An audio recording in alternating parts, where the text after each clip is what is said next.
বিসমিল্লাহির রহমানির রহিম। সম্মানিত বন্ধুগণ, আজকে আমার আলোচ্য বিষয় হচ্ছে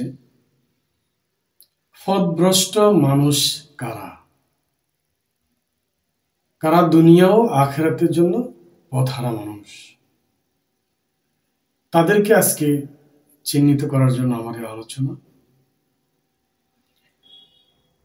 পথহারা বলতে, পথভ্রষ্ট বলতে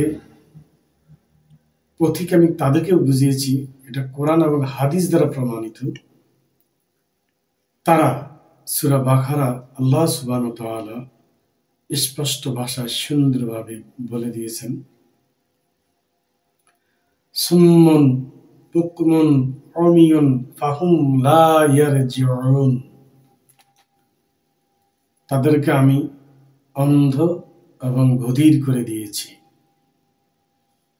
এটা কোরআনের আয়াতে আল্লাহ পাক বলেছেন ওই লোকদেরকে যারা হেদায়েত প্রাপ্ত না। হয়তো আমরা দেখি অনেক মানুষ অনেক জ্ঞানী গুণী, অনেক বুঝে, কিন্তু আসল জায়গায় আসল জিনিস সে বুঝে না।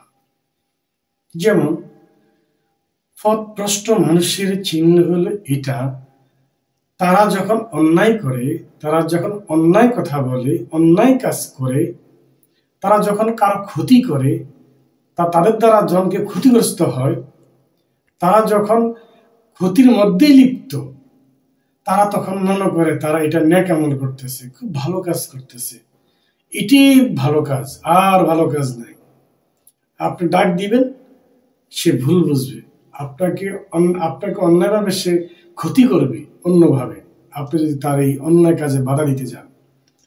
আমাদের সমাজে আমাদের সাথে যারা চলে, আপনার সাথে যারা চলে, দেখবেন তারা তো নেককার নাই, কিন্তু দেখবেন তারা তাদের মাঝে নামাজ আছে, রোজা আছে, হজ আছে, যাকাত আছে, সব কাজে আছে, কিন্তু তারা যখন স্বার্থের প্রয়োজনে, তারা তখন মানুষের ক্ষতি করার জন্য তারা করতেই শান্তি পায়, মানুষের ক্ষতি করাটাই তাদের কাছে তৃপ্তি। তখন তারা অন্ধ হয়ে যায়, তারা বধির। আল্লাহ পাক তাদেরকে ওই সুযোগ দেয়নি, কারণ তারা অন্যায়, অপরাধ, মিথ্যাচার, ক্ষতি করতে করতে এমন একটা পর্যায়ে চলে গেছে যে আল্লাহ তাআলা তাদের চোখের মধ্যে, কানের মধ্যে, জ্ঞানের মধ্যে, তাদের আকলের মধ্যে আল্লাহ সুবহানাহু ওয়া তাআলা গজব দিয়ে সিল মোহর মেরে দিয়েছেন। এই জিনিসটা আমরা অনেকেই বুঝি না, হেরে গিয়েছেন। আপনি ইস্তেখারা করে দেখবেন, গভীর চিন্তা করে দেখবেন, যাদের দ্বারা ক্ষতিগ্রস্ত হয়েছেন তারা আসলে কতটুকু ইমানদার। আপনি তার বাহ্যিক দৃষ্টি দেখে আপনি বলবেন না যে লোকটা খুব ইমানদার, খুব ফরেজগার, খুব ভালো মানুষ। দেখবেন তার মধ্যে মিথ্যা কথা আছে কিনা, মিথ্যাচার আছে কিনা, কথা সে লুকাচ্ছে কিনা, অন্যের ক্ষতি করছে কিনা, তার রেকর্ড আছে কিনা, যাচাই করে ফেলবেন সাথে সাথে। হোক সে মসজিদে পড়ে থাকে 24 ঘন্টায়, এটা বিষয় না। বিষয় হলো তার দ্বারা মানুষ ক্ষতিগ্রস্ত হচ্ছে, তার কাছে অনুভব হচ্ছে কিনা, সে এটা অনুতপ্ত কিনা। আপনি আর্টিস্ট দেখবেন যারা মানুষের ক্ষতি করে, তারা দেখবেন যে মানে এটা এটা ডাক দিছেন, সেটা কর্ণপাত হয়নি না, এবং তার কাছে ব্রেনে আসে না সে যে অন্যায় করছে। তাকে কেউ বলছে ভাই আপনি অন্যায় করছেন, আপনি একটু বন্ধ করেন, চুপ করেন, আপনি আর করেন না, মাফ চাই, ক্ষমা চাই, সে কিন্তু আপনার কথা শুনবে না। আমি অনেক নেতাদের সাথে চলেছি, অনেক ভালো মানুষদের সাথে চলেছি, অনেক খারাপ মানুষদের সাথে চলেছি, অনেক লেবাসদারি এবং মুখোশধারী মানুষদের সাথে আমি চলেছি। আল্লাহ সুবহানাহু ওয়া তাআলার এই যে অসীম ইমানদারির পরিচয় আপনি কল্পনা করতে পারবেন না। এই জন্য সাবধান, যাদের সাথে চলবেন বায়োডাটা জানবেন, অতীত বায়োডাটা কি, কি করে আসছে, কি করছে, তারপরে আপনি আপনার জীবনটাকে সঁপে দিবেন।